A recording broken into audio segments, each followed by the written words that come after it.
Welcome to the Talk Shop.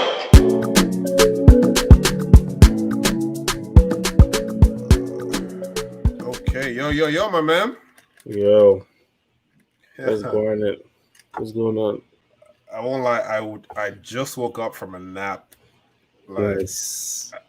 Well, uh, when are you going to go to bed then? It's Monday tomorrow. I What are you know, going to do? I know. I actually have like some work I need to do. Okay. I need to troubleshoot some stuff for a client for tomorrow, and I was just so dead tired. I can't get through it unless I take the nap and Mm. drinking my.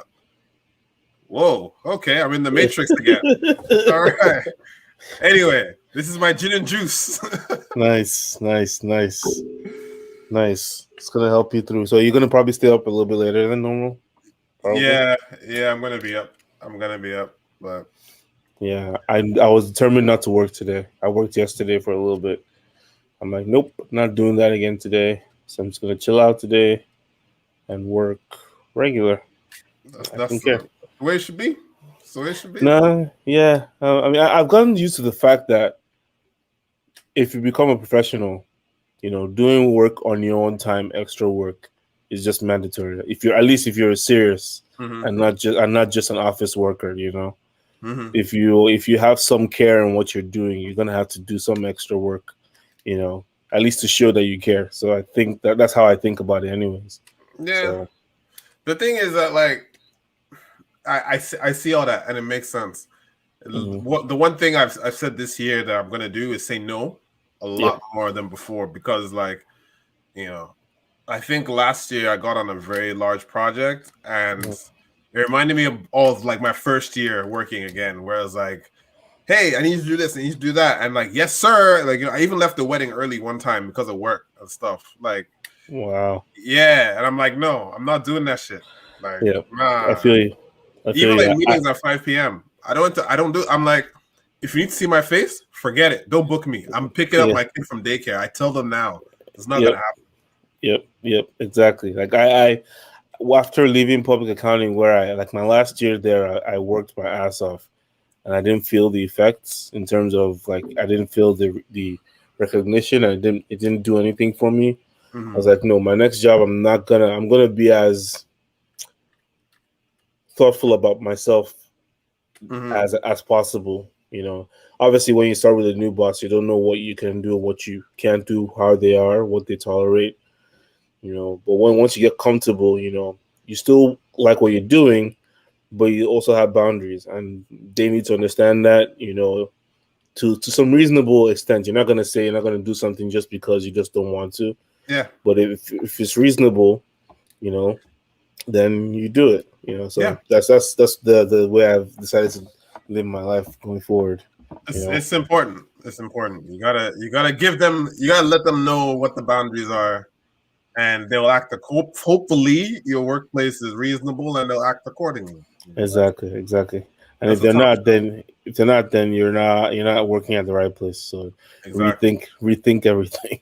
The Exactly. right place for you. So yeah, You gotta get out of there. Otherwise, that's our pro tip. exactly. But yeah, man.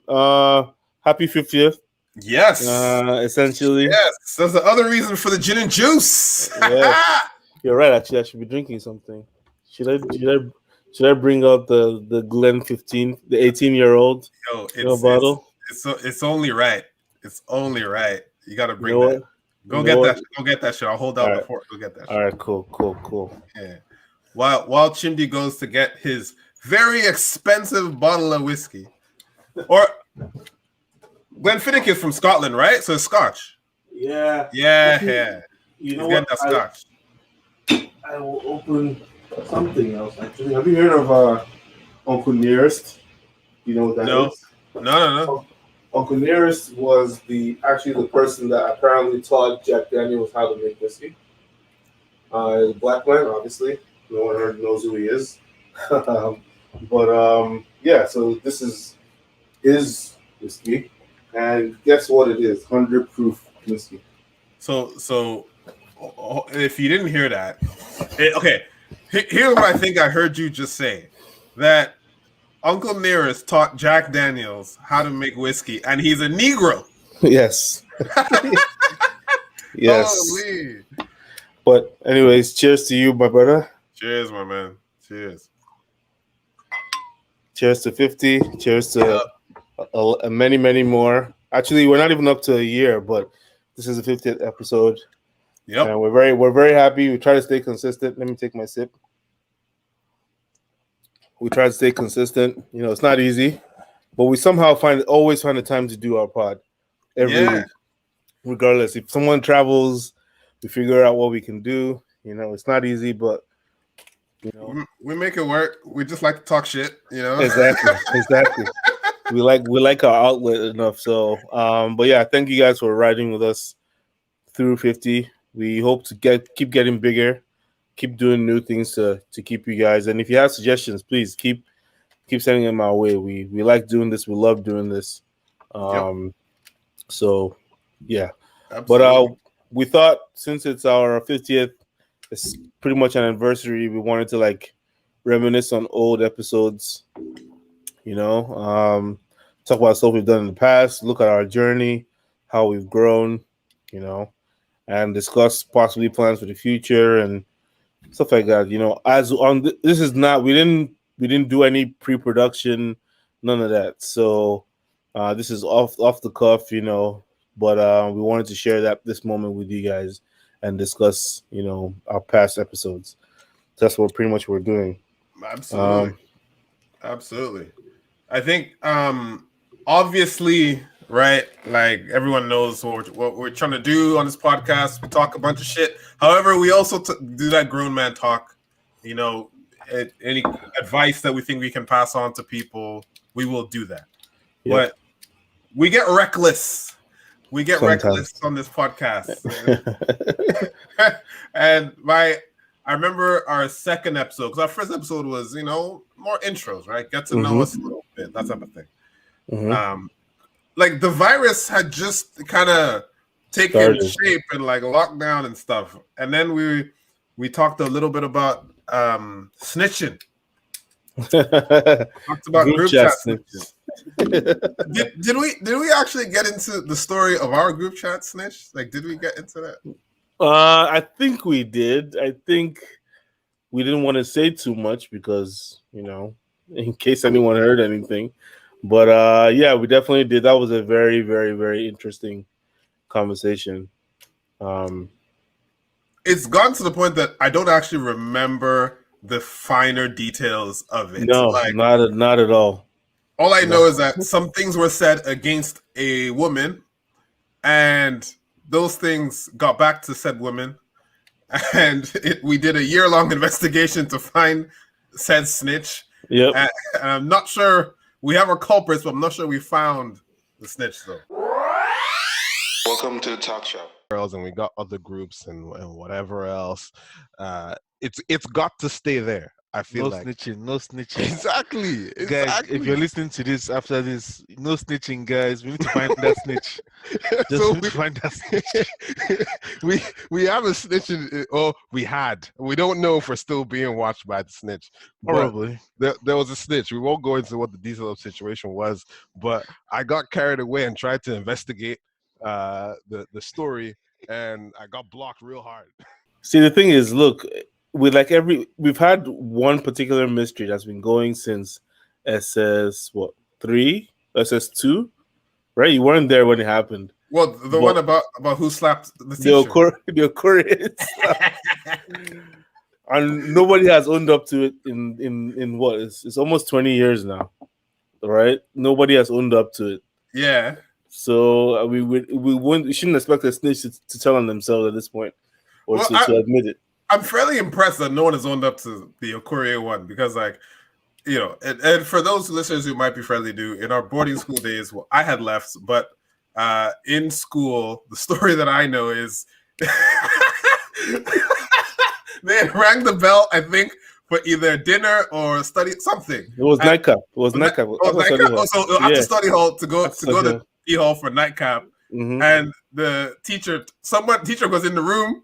I'll tell you. No, I'll tell the story. Yeah, tell it. I was legitimately there. It was me. I was standing next to Emeka and Gabby, I think, and we were walking with Ijoma to the hall. But we were at the top of the stairs, right?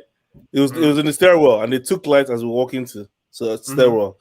The group of guys surrounding Okorie were in the middle part of the stairwell, like going down with second stage, right? So that was where the magic happened. We don't know what happened. Just we know that once it took light, the chaos happened there. By the time we got to the bottom of the stairs, people were being jacked and held and asked like who hit me, kind of thing. I think they had brought lights also. By the time we got to down to the ground floor, they brought lights. So and we still don't know who exactly did it.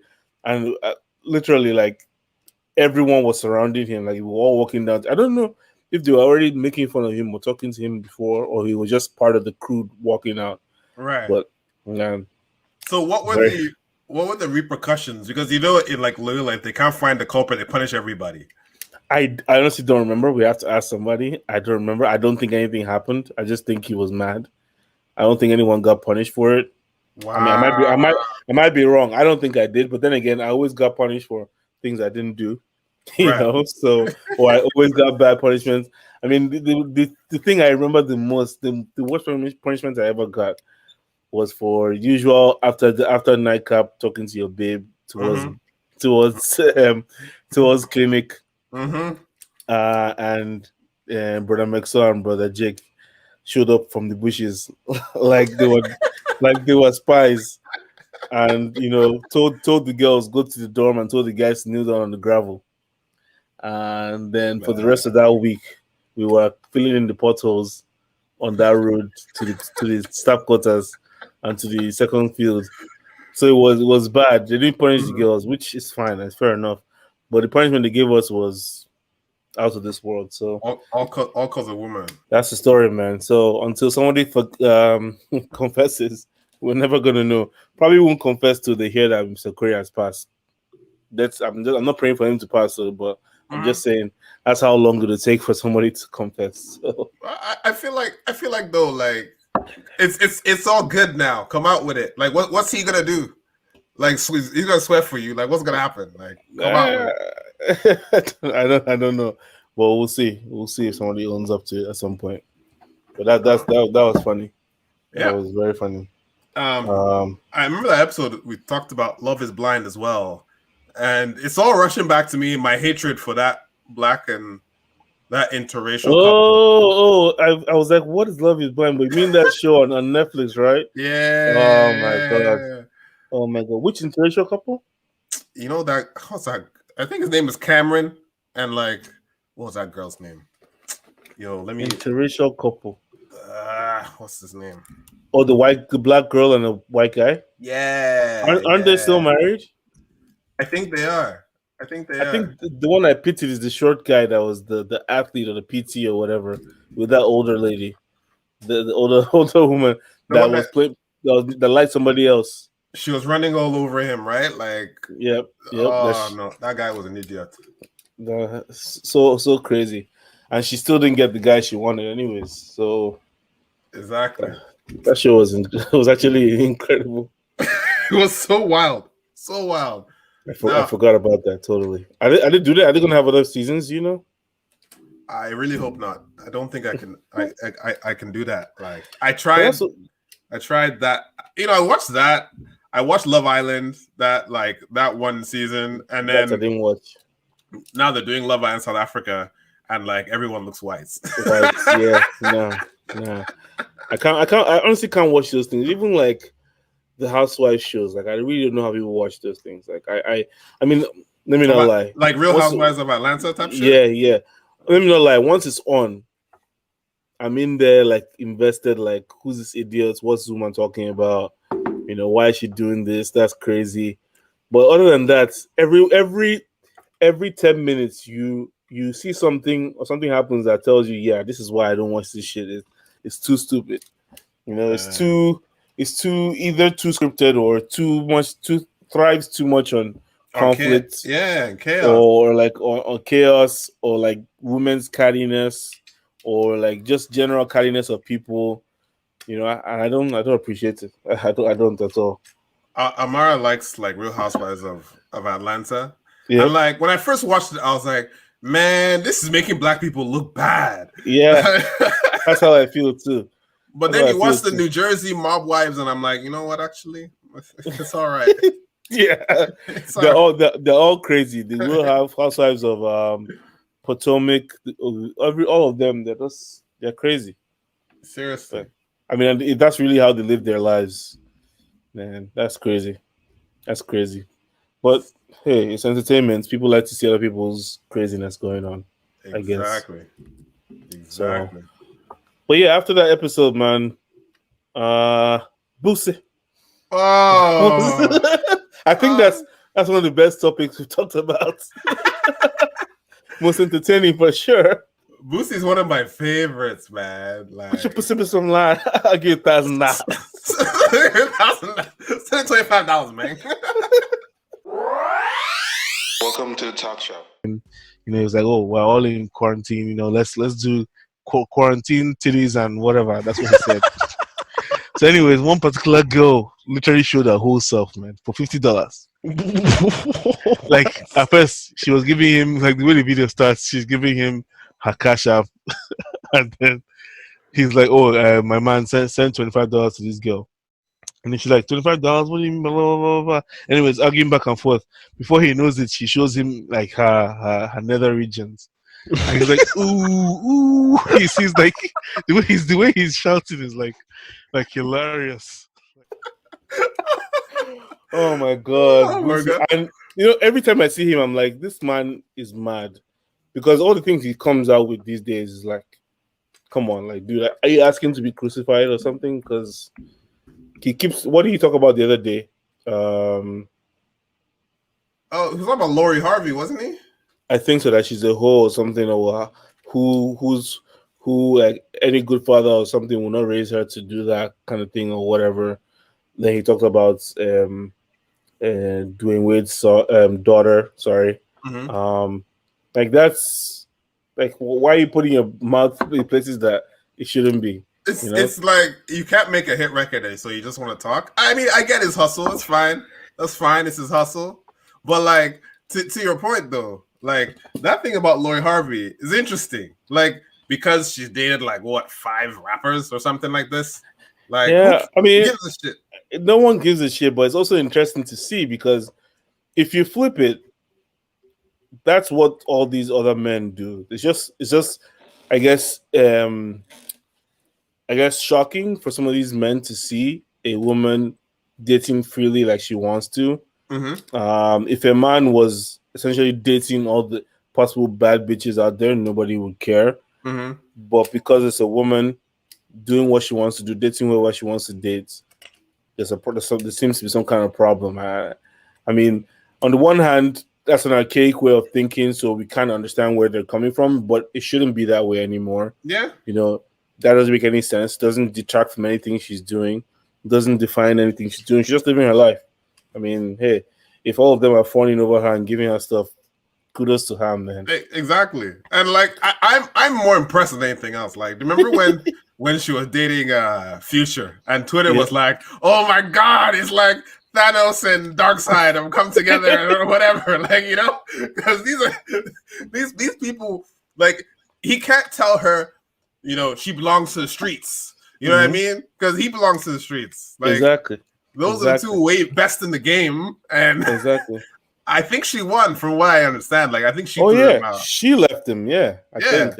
I mean, hey, she literally collects stones and she just throws them out as she wants to. The person I pity the most is our boy in Memphis, because that nigga proposed. He was looking all romantic and everything. Everybody proposing in a short knicker tuxedo or whatever it was, And that was the whole phase where he was coming to Kaftan phase, African boy. Yeah. Thing. And then, all of a sudden it was over. I'm sure he started rapping to get her attention even. Memphis, man. But now she's with Black Superman. Yeah, well, potentially, based on what we're hearing. Yeah, we'll see. That's a level up. I'm just saying, that's a level up. Yeah, and she looks happy, but then again, she always looks happy with all them in the pictures, but she looks happy. That's true. By the way, as a father of a girl, you probably appreciate what Steve Harvey said, because they asked him about this, because now they're talking about it openly and everything. So they asked him about like Michael B. Jordan? Does he like him? Because they were on like a family vacation together at Why somewhere. they always do that? Always do that. They took Memphis somewhere too. They took Memphis somewhere too. I remember him and Memphis on a plane together. It's how rich people move, man. Maybe that's how he gets to know you. But like he said, I think there was one of the Caribbean islands, I'm guessing. And they were like, "Oh, do you like him?" He goes, "Yeah, I do. But you know what? I withhold like a larger part of my heart to have a lot of hatred for you, just in case I need it. Just so that if you fuck this up, you know, I can just go Terminator on your ass. Like just when I need it." I'm like, I'm sure Chimdi will feel that exact same way in like 20 years or whatever. No, I'm definitely going to operate like Will Smith and Martin Lawrence in Bad Boys. as much as I can. Got ready. You know, but I mean, in all honesty, like, there's no. First of all, I don't expect to be that not that involved, but I would expect some form of reservation from my child in terms of introducing or letting me know that they are dating. From me, I mean, I don't even know how to look at it because in secondary school they knew who my girlfriend was too early. But then again, they probably didn't take you that seriously. Yeah, it wasn't that serious. You know, they didn't really see it as anything. They just thought something I liked in school, probably. And then after that, they never really talked about any girlfriend until post-university and then marriage or whatever. So, like, I expect it to kind of be the same way, you know. Right. Don't feel comfortable to bring that guy around me. Like, yeah, don't essentially don't think that, you know. Obviously side eye any guys you see, but I'm not gonna be some kind of mean person telling you can't have any male friends or whatever. But if I notice that that's all you're hanging out with, then you know maybe there's a question in there. If I notice I can't even figure out or know who the person's parents are. You know, I don't know where you know the person from. Like if it's somebody from school, fine, that's where you have in common. But if it's some random 18-year-old when you're 13, who the fuck is this guy? We're gonna have a problem. Exactly. So that's kind of how I mean. But then again, look, when you get to that point, you never know how you're going to react, man. I'm telling you, with the thing coming up now, with having to at this point in our lives, getting close to the twos and having to start to discipline your baby because the baby is throwing a tantrum and you don't want them to think that they can just do that anytime. You know, now I'm beginning to see that, you know, I'm a girl dad, but I'm also a little bit strict. And sometimes I need to lower my voice when I talk to her because I don't want her to be afraid of me or anything. So you know, you're juggling and trying to figure out what the best way to get these messages across. So you know, you never know how you're going to be at that point. Take it as it comes along and use your sense essentially. So, I mean, we'll see. But that's how I think I want to address it at that point. I think that makes sense. I think that makes sense. But more power to her, man. Yeah. Speaking of powerful women, like I think the next episode that I think that really, and it's like one of our most popular ones, honestly. I think our second, except for our intro, is. You know, God Save the Queens, which was where our wives showed up and roasted us. Yeah. Welcome to the talk show. See, that's what I'm trying to say. What I'm trying to say is this. So, for instance, Bernie has done dishes the whole week. If tomorrow he forgets to do any dishes, theoretically, it's a problem. My point is that there's no grace period. It has to be, you always forget. Always, the whole week I did it, and today I forgot, so I want to take a rest. That's what I'm saying. You want to take your rest. Oh, God. I understand you are machines. Kudos to you. Continue doing it. It doesn't mean everybody's a machine, okay? Yeah. We got to do one again. Maybe when it actually clocks a year. You know, maybe at some point in March or, you know, later in April or something. Yeah. Have them on again, you know, and updates on things. You know? For the record, they're still with us. Exactly. We thank God. God. That was good. We played some games. We got roasted for washing dishes, which is You know, I mean, I'm at holding this a grudge point, still. yeah. I mean, I don't. What can one do? Well, I mean, happy wife, happy life is not necessarily. It's not a joke, really. It means something. So you gotta respect that. Is You know, is is it true still? Is it true? always will be. Always will I be. don't think people understand how important that is. Like, I'm not even sure the women understand how like important that is. Like, Yeah. I mean, this is not to say anyone should like um censor yourself because you're married or like everything has to be what your wife wants. We say that in a kind of a joking way, but the mhm. general thing is make each other happy, and Yes, so whatever you can do or whatever your wife makes her happy, try to support, and I'm sure it'll be vice versa. Any reasonable person, as long as they're reasonable, you can't always depend on your spouses being reasonable, but generally we feel like we married reasonable people, so hmm um so we don't need to worry about that. But that's general principle, just support each other, and that's typically usually that should be enough. So absolutely. And cheers to them. yep, another Mm. glass. I just Yep. poured some more. You Oh, need to get some more. I might need to Go pick get some something more. up. Yeah, I got some in reserve. I got some in reserve. Nice, nice, nice, nice. But yeah, that was a great episode. Hopefully, we can do that again. You Yep. know, um, I think the people are asking for it, so we're gonna do it. We're gonna do yep, it.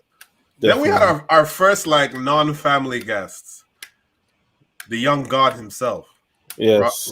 Rodney. Yep. That one got like a lot of comments. People like, "Yo, I like that energy," and some people like, "Yo, what's going on yeah, here?" yeah, exactly. It was a mix, but I mean, that's what I think he's good at. I mean, obviously not from a bad place, and he just has different views on things, and he expresses it. And it's up to you to agree or not to agree, but as long as you're discussing it, you know, he's fulfilled his purpose. Yeah. Welcome to the talk show. I didn't want it to be misconstrued as something blasphemous. I didn't want it to be construed as something that was self-aggrandizing. But what it meant to me was just, that journey of trying to be the best version of yourself, trying to like develop those psychological attributes that make one, you know, how do you say, just get Like- through life relatively unscathed. Mhm. You know, Which is Yeah, just- impossible, but to the best that you can do, right? So Yeah, I like the dude. I think that his style is different. It's not my style. mhm. It's confrontational in many ways, and he's not afraid to make mistakes.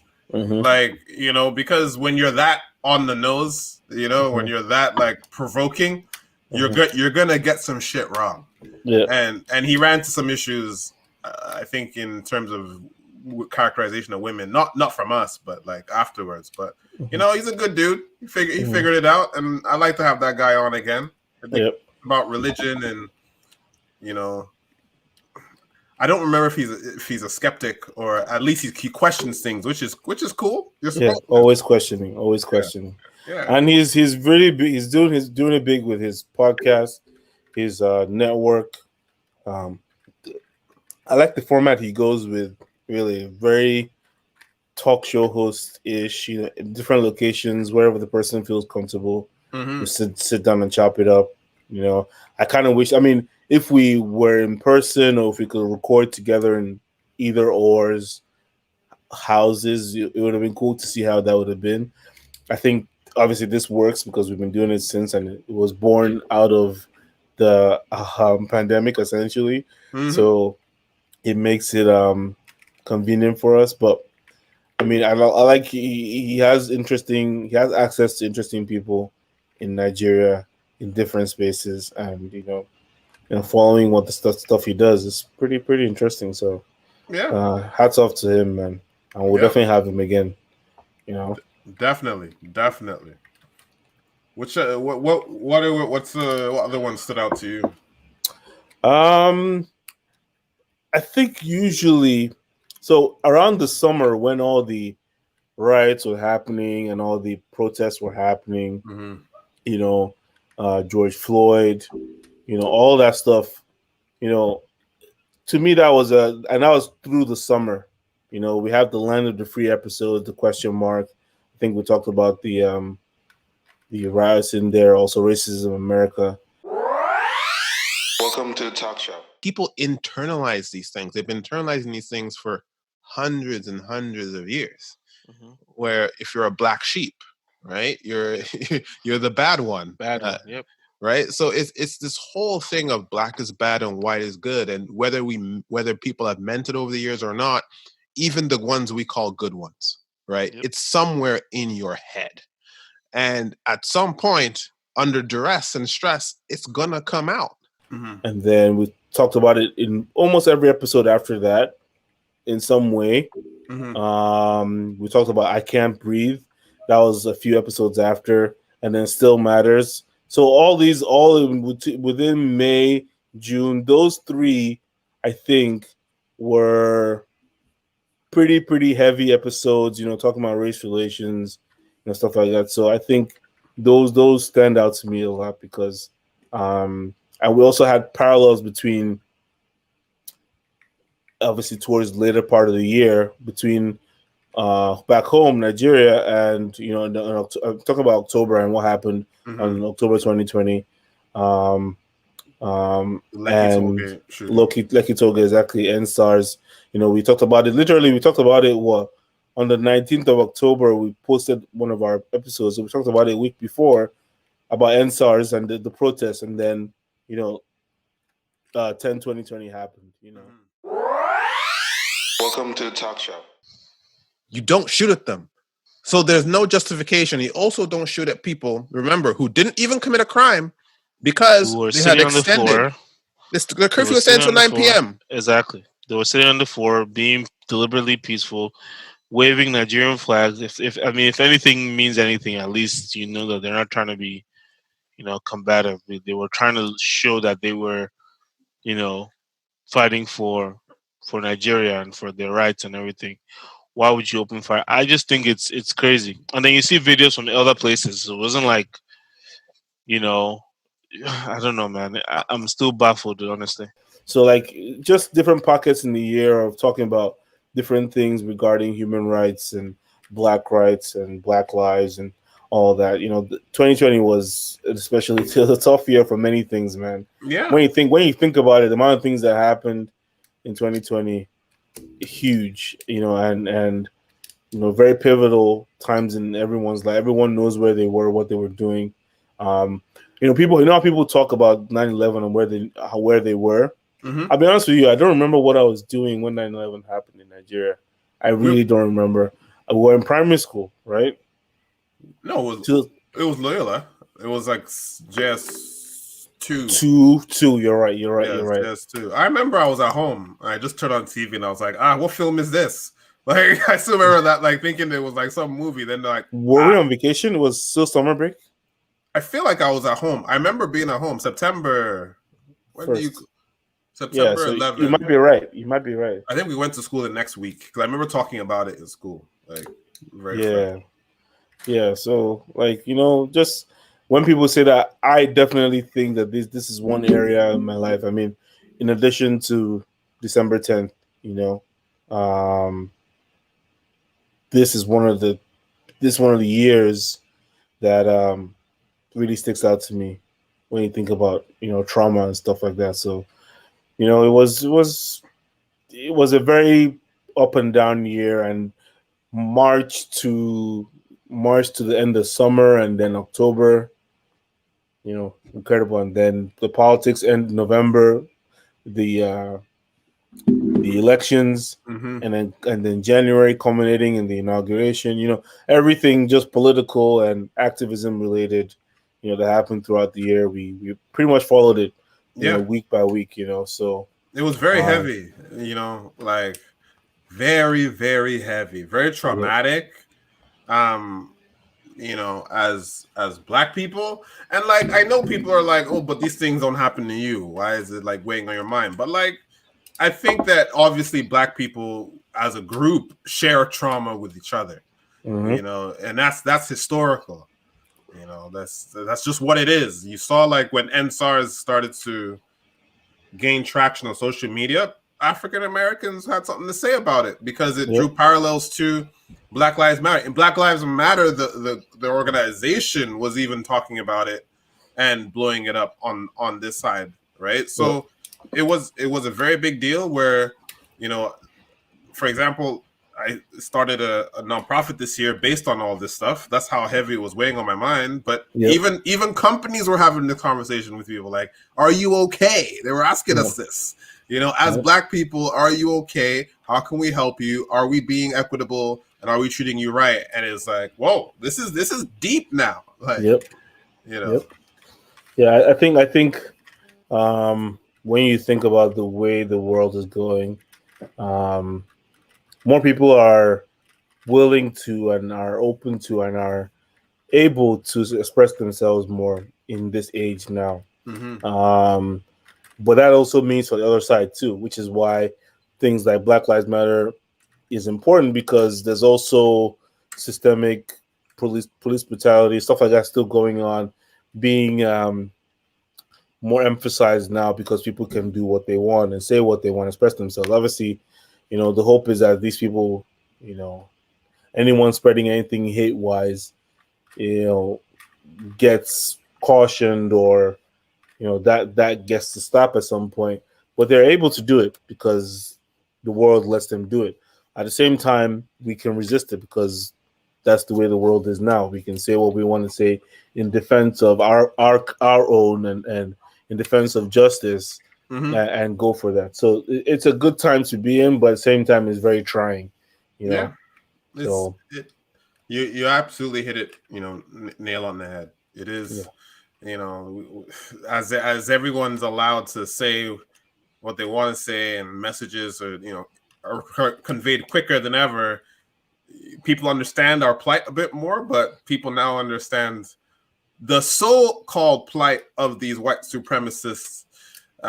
Who get so emboldened that they go and storm the U.S. Capitol building and kill cops. Like the cops that, and I find that hilarious because wasn't the notion in the summertime, right? If you just follow the instructions of the police, you will not die. Firstly, George Floyd, like, what instructions did he not follow? They just grabbed him and put him down. Like, so that rubbishes that notion. But then all these Proud Boys come into Kenosha, and one of them just like starts shooting at people. Like, what are you talking about here?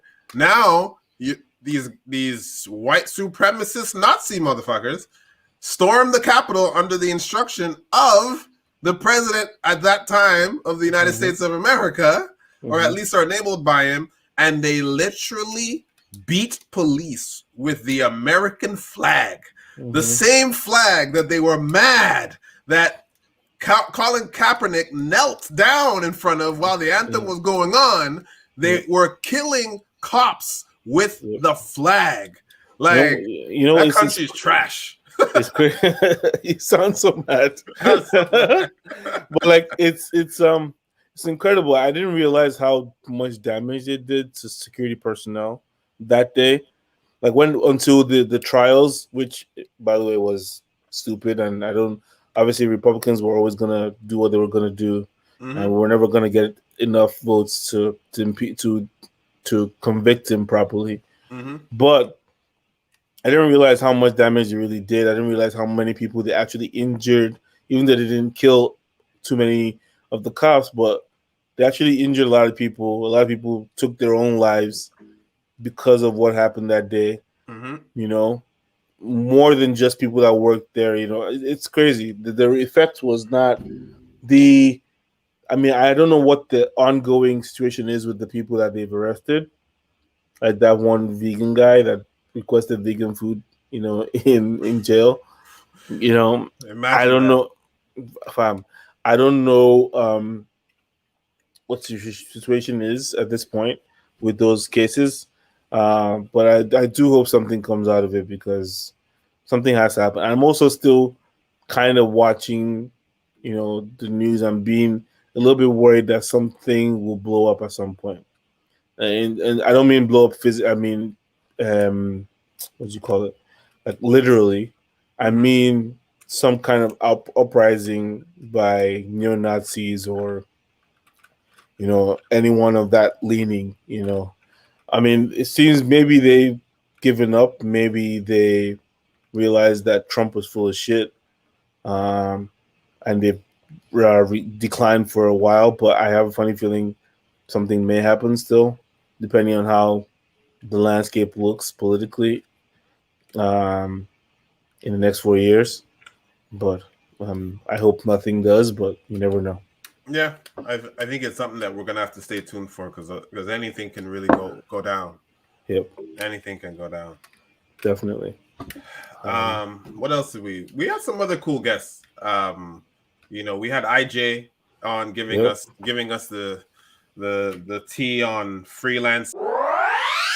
Welcome to the talk shop. At the time, we're just not understanding how much power we have. And as a freelancer, the power is really yours. Like, forget what everybody says, right? It's a cutthroat environment, so you have to make sure you deliver very quickly. People don't really value quick delivery more than quality of work. And if you position yourself like that, that's really how your freelance sort of career would be. I thought that was a really good one. And we keep saying that we're gonna have Chike on, her husband, who's a Renaissance man of sorts, I guess, and and we're gonna do that. Yep. We've had two fitness experts in, AK Okuboyejo, Mr. Side Hustle Fit, and Abdullahi the Titan. Yes, it's a funny guy. I'm always amazed when I see him and what he's doing on his IG. He's a very interesting guy. Man, that likes to enjoy himself. I don't know if he's trying to be an actor now or like. Well, he's not trying to be. He's in a few things. I mean, that's true. Indie stuff, but he is an actor. Yes, that is actually true. As well as a financial planner. So yeah, you can do what you got to do, man. That's true. Chase your dreams. That's true. You see that a lot more now, right? Like a lot of people are doing like vastly different things, not just sticking to their main career, right? Like everyone's got hustle. There's the ability to do it. There's the platforms to do it.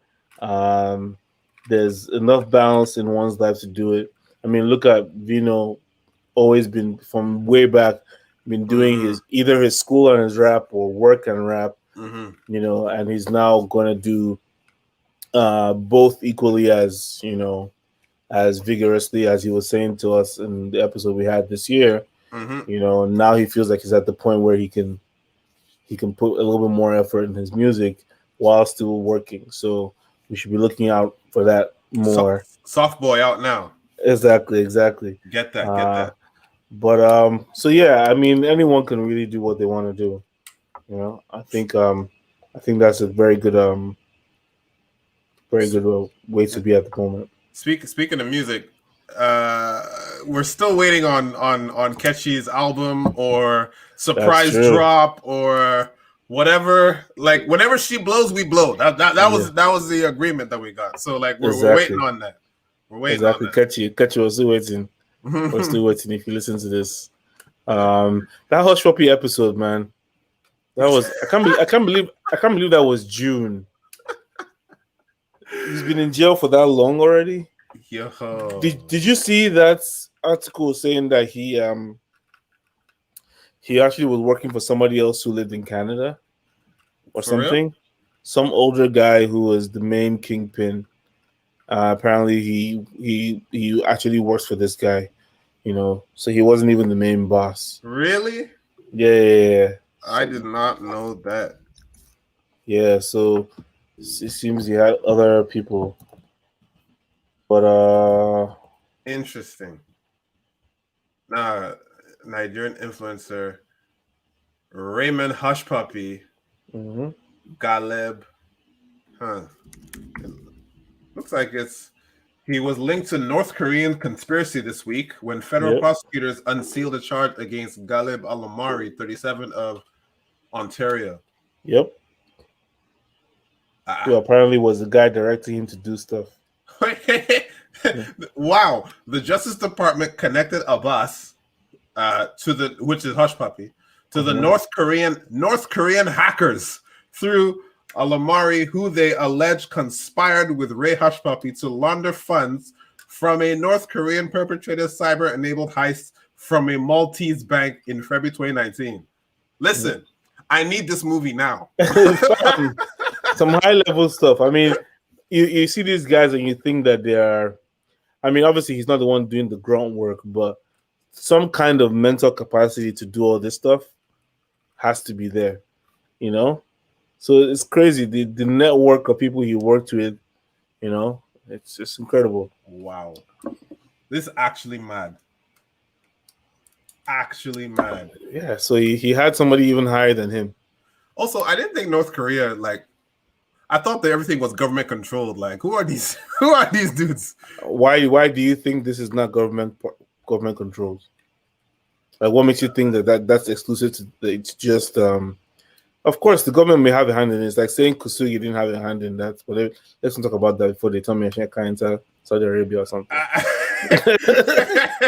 Oh, sorry, what I say what is MBS, sorry. MBS and Kusugi's killing. Yep. Yeah. By the way, you're right.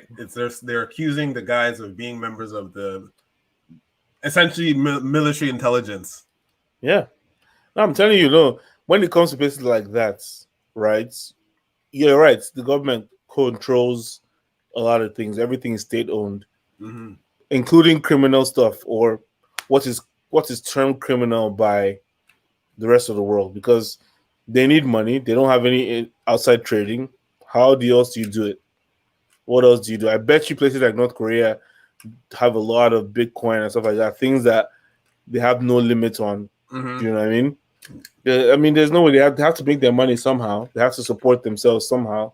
They don't have any outside trading. You know, I'm sure they have something with some of the Asian countries, but generally, that would make sense. That's actually very smart. Now you say that, because like they have to find some other way to do it. Yeah, then they keep everyone else poor in their country, so they can just run a huge like Bitcoin mining farm. I'm telling you, that's a great idea. I'm telling you, I wouldn't be surprised if they have shit tons of Bitcoin. You know, something, whether it's ill-advised or whatever, they'll get into anything they can to get money and to, because nobody, again, they're not trading with anybody. Internally, obviously, they have their factories or whatever, and they trade amongst themselves, but that doesn't build the wealth of the country. Right. So where else are they getting money from to do all the things that they claim they can do? You know? So it has to be from somewhere. That's interesting. Has to be from somewhere. So I'm not too surprised about that. But the fact that Nigerians, I'm guessing the guy in Canada is Nigerian too. He's Arab of some sort. Oh really? Yeah. Oh, okay. I can't pinpoint which country from the article, but his name doesn't seem Nigerian to me. Oh, okay. For some reason I thought it was, but not only Nigerians do 419, guys. For our non-Nigerian listeners, I don't even think we're top 5. I think that's the honest truth. But we're the ones that get caught, I guess. So this guy was in Mississauga. I'm telling you. See, there was a guy that they arrested like 2 or 3 years ago that was in Toronto that was like very, very rich. He was like a hush puppy, but not as flashy in terms of social media, but popular too. And they arrested. I can't remember. I remember seeing a documentary about it. You know, he was captured with over 500K worth of watches in his apartment. Madness. I guess those guys have to spend their money, so they buy expensive stuff. But like, well, what if you? Anyways, they probably have some legit businesses. I would hope. You know, something legit at least about everything you're doing. Yeah, you know? I mean, it'd be in their interest to take the note of our very own startup king Nosa and Fundry, Africa's very own Emeka. Yeah. We got we got some insider information on how to start your own business, get clients, run your own game, and I think they're both going to do some really big things as well. Yeah, man. Looking forward to hearing what they have next. But because I was talking to somebody that in my company who is leaving our company to start his own consulting firm. I'm like, wow, you're bold, man. That thing scares me. I don't know.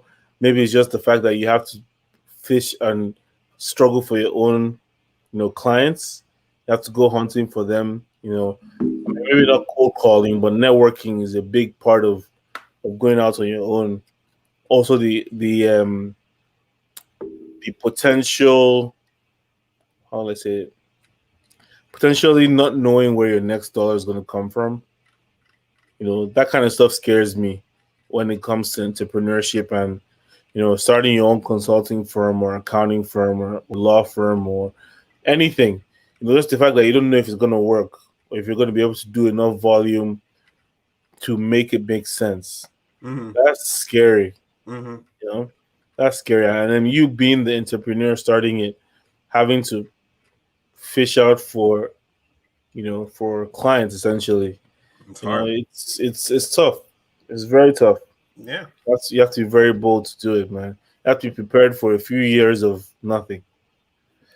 It's tough, man. It's a tough game. I wish people well. Hopefully I get to do my own and then I can go about saying like, yeah, it was tough back then, but we're chilling on the beach right now, Yeah, man. Beach house in the Caribbean. That's the dream, but we'll see. Yeah, I mean, anything. Honestly, I'm at the point where I'm slightly getting to the point where I'm thinking, if you think about something, just try to do it, no matter how scary it is. Like, the stuff I'm trying to do. I've been very slow with it. I've been very tentative, thinking about it, starting, stopping. I get to the point sometimes where I'm like, okay, let me just do a big thing and then know that I'm at least starting, which is what I'm trying to do. Well, it's very scary. You don't know if it's going to work. You don't know, do I limit my market to North America, USA, Canada, whatever? Can I do the whole world? Can I even ship things? How much will it cost? How do I alter my prices because I'm shipping somewhere else? That kind of thing, you never know. Do I go straight up for starting a whole website from the jump? Investing money into a website when I don't know if I'm going to get even 10 purchases? That kind of thing is what runs to my head. And on the one hand, I'm like, you're being too pessimistic. Just do it. On the other hand, I'm like, no, it's true. Like, what if I start this thing and I only have 10 customers and I don't have any other customers for like 3 months? What am I going to do? And then how hard do I go? Can I actually commit time to marketing it properly? Continuing the marketing all on my own. At what point will it be worth it? But then again, when you see other people or brands in the same field that you're trying to go into, making millions in their first year, you're like, what are they doing? Is it a product differentiation thing? Is it a marketing strategy thing? Do I know enough people? Do I know enough influencers that will help me promote this thing? That kind of thing is like, it's confusing and, you don't know what to do. But I'm telling myself, just do it. Whatever it takes. If it comes to the point where you ask a question and the answer is no, you can't do it, then you can't do it. If you try to get somebody to sponsor or not to sponsor, but to like advertise your stuff and they ask you to pay $500 and you don't have it, move on. You gotta give it a shot, man. Yeah, exactly. For me, the biggest regret is like actually not even trying. Yeah, exactly. That will always be my biggest regret. Which is why I try a bunch of different things. Yep. If it doesn't work, it doesn't work. And the one thing that I've said to people is like I haven't launched a business per se. I've launched like ventures that I've done pretty well, like Under the Kosh and Black Mint's doing well. Not a business per se, but like my main thing is like go for it and focus on the quality of the product itself. Like, yes, you got to focus on marketing, you got to do those things, but if you don't focus on the quality of products, you're never gonna get anywhere. Like product and service, the quality of the product and service. You know, I'm a big believer in that. If you do that while putting effort in marketing and other things, then you're gonna be fine. Yeah. I guess my personal biggest fear is just, will I have enough people wanting to buy this thing, and how will I feel if they don't? How will I feel if I go a whole month and nobody wants to order anything? Will I be offended? Will I feel, what would I do? Obviously it's not my main form of income, but I actually would want it to succeed and actually go into that full time if everything succeeds. You know what I mean? Right. Or expand it at some point. That kind of thing. But like with the podcast, persevere, do it every week. Listenership and viewership could be better, but it's an outlet that we like and we want to keep doing it. We're not going to stop because of, listens. I mean, we don't necessarily look at the numbers like that, but we're not going to use that. Let that motivate us to stop or to continue. We really like to do it. Yeah. So that's how I'm trying to approach, this, and hopefully it bangs. And if it doesn't, I'll keep going still. Exactly. And we've had people ask, I've had people ask me oh, how do you start a podcast and have something I want to say? And I just say, just start saying it. That's the first thing. I'm on a couple podcasts as is, and I can tell people straight up what happens with podcasts and what happened with, say, Under the Kosh, for example. The initial interest was through the roof because all your friends, whether they like football or not, will listen to it. And then we got the dip. Yep. And then that dip made some of us question it. Should we do this or not? Are we that interesting or not? We started questioning all sorts of things. We were doing formats, this, whatever. And then when we literally stopped and just focused on doing what we liked, fam, we get thousands of listens a week. It's I looked at the numbers recently and I was like, how do we get, I think it's 3,000 or 4,000 listens in a week. Wow. It was kudos, man. It was wild. Kudos. We get questions. It's just, we just focus on doing us and being who we are. It sounds simplistic, but that's exactly what it is. It's true. I mean, I honestly it's just do what you're doing. I remember now, I'm just thinking about it.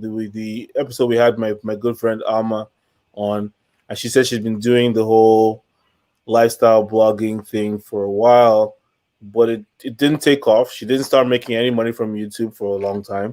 She didn't have any sponsors. She didn't have any. Now, I don't know if you follow her on Instagram now, but she's all everywhere, every product, everything. She's so creative with everything she's doing now, how she advertises things.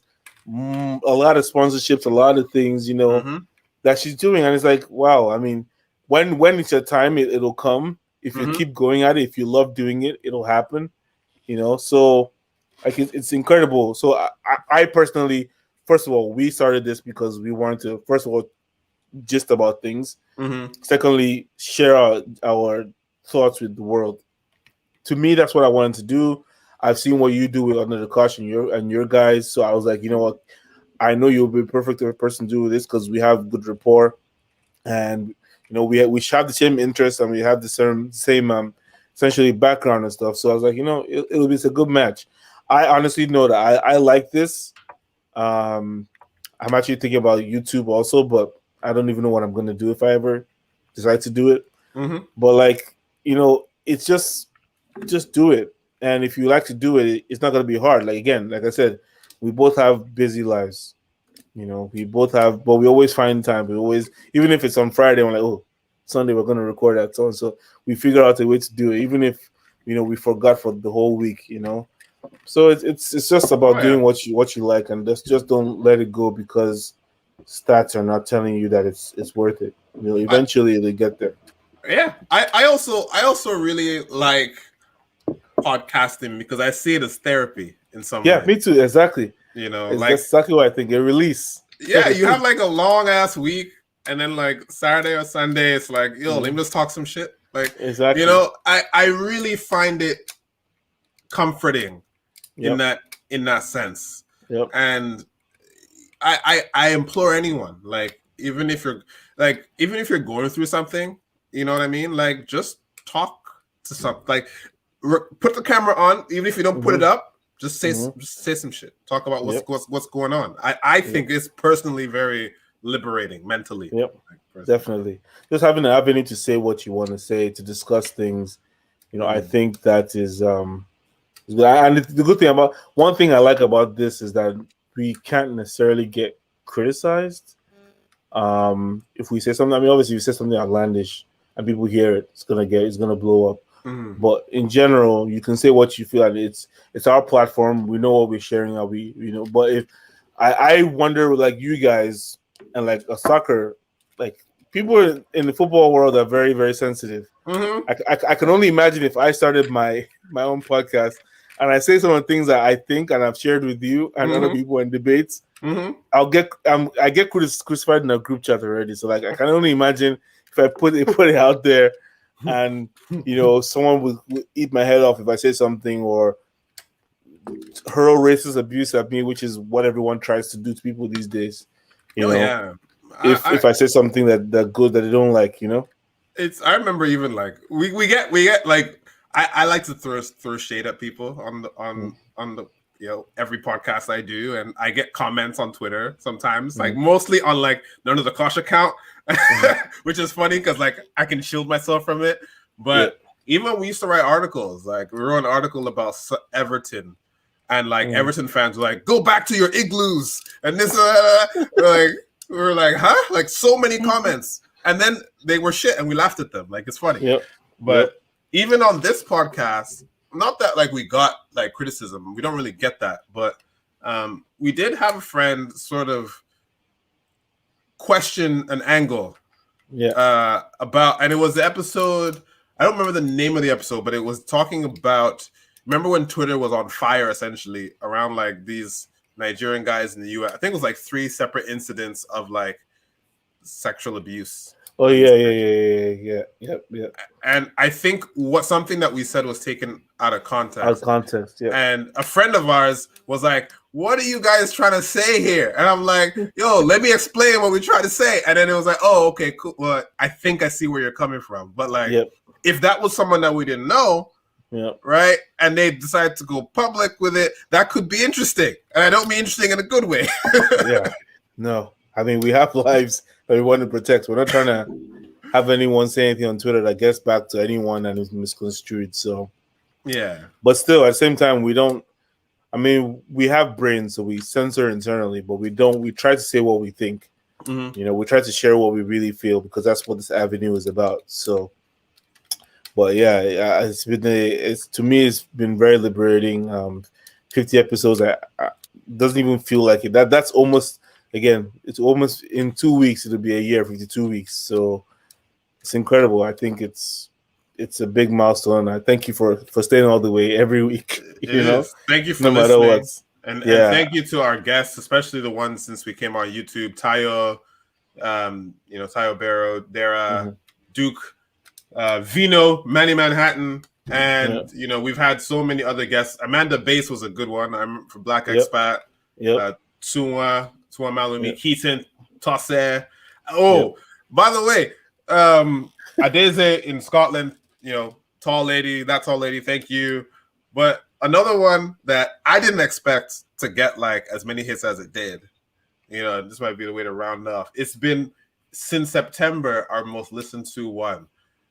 This guy doesn't have Instagram that he uses or Twitter, but that long distance love episode with Okewa like blew up. It did really well. It's like double some of the things that we've done recently, and I'm like, what is it about? What are you guys curious about long distance for? Like you really all listen to this episode.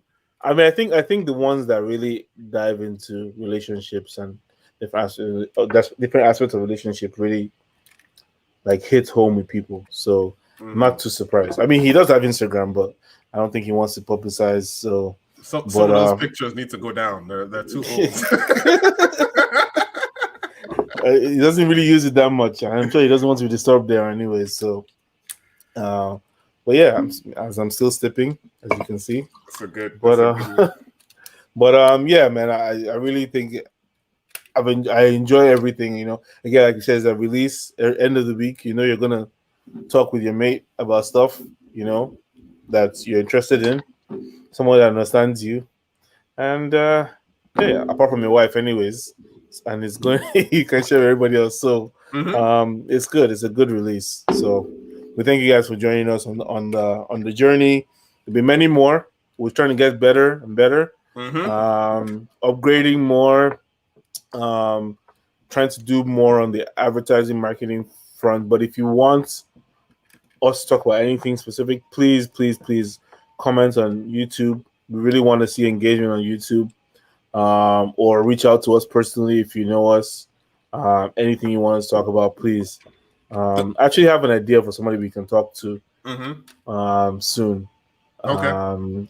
I mean, to get back into the business, doing your thing type mood. Really successful young lady that I think will be interested. I literally just thought about her now. I know she listens.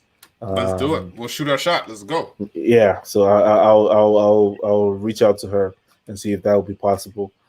But yeah, thank you guys. We really appreciate it. Here's to 50 more, Bernie. Cheers, my man. At least 200 more, anyways. Keep getting better, bigger. So but thank you guys for joining us. Appreciate it as I get work emails, which I don't understand, but whatever. Welcome to the Talk Shop.